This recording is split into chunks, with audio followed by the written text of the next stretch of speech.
琪琪咁幫我 keep 咗有燒緊，佢就極似我嘅助手。我係工具人咯，助手。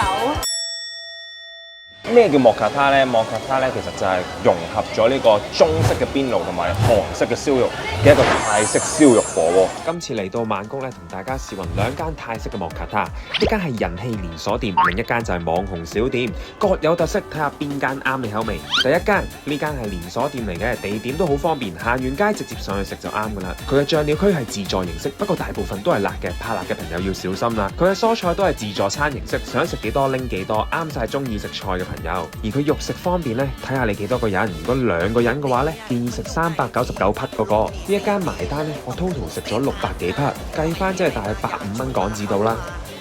第二間。呢一間咧係超多 foodie 推介嘅人氣小店，佢最特別嘅係咧，老闆娘屋企有經營蔬菜嘅批發啊，所以佢哋嘅蔬菜同埋食材咧特別有保證嘅。講到必食咧有2樣嘅，第一樣咧就係佢秘製嘅芒果醬啊，辣辣地淡淡嘅芒果香，幾開胃㗎。第二樣就係佢嘅招牌菜雞頸肉啊，口感分明，肉汁又夠，超級建議大家食呢一樣嘢。2個人食咗450匹嘅嗰個餐，再加埋其他嘢，噼里啪啦都係用咗大約800匹。睇完唔知你會揀連鎖店定係小店？留言話我知。